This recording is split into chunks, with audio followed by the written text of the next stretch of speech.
as plus c.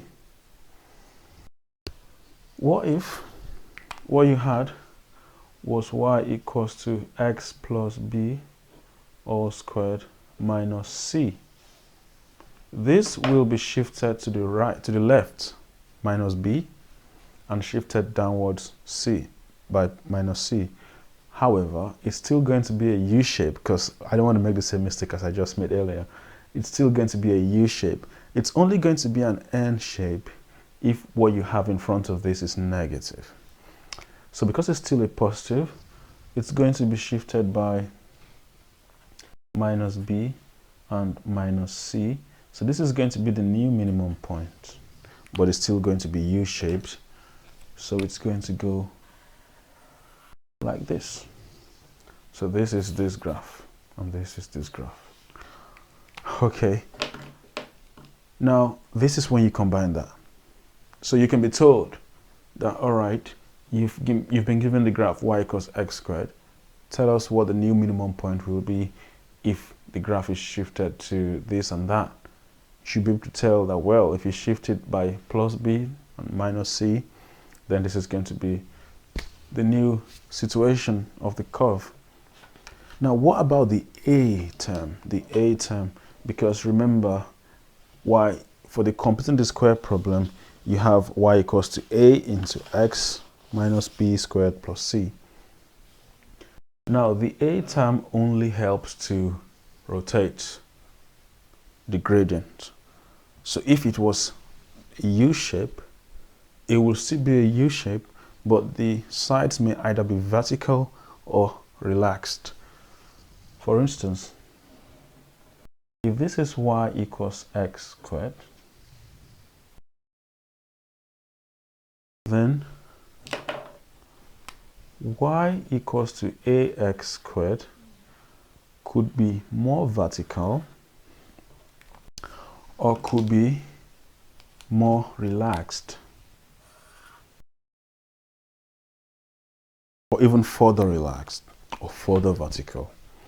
What makes it to be more vertical or less vertical is whether your because the coefficient here is 1, right? So when a becomes more than 1, it becomes more vertical, and when a becomes less than 1, it becomes less vertical. So that's like changing your gradient in a way. All right, so that would be, and what that simply tells us in layman terms is that if you've got this to be y equals x squared, then y, let me use the green to draw y equals 1000 x squared. That's going to be more vertical.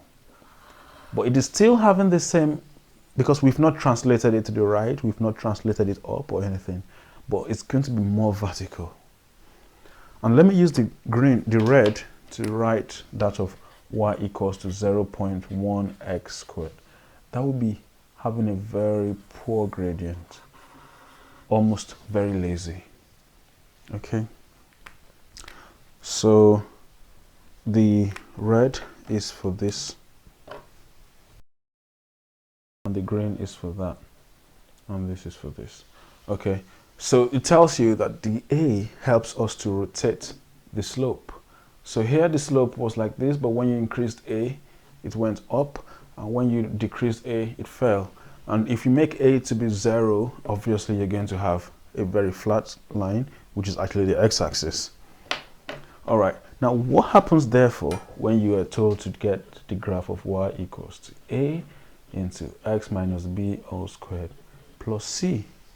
That combines rotation, which is the a term, and horizontal translation, which is the b term, and vertical translation, which is the c term. Okay, so that's so easy, so easy. All right, having said that, we're going to look at simultaneous equations now. Simultaneous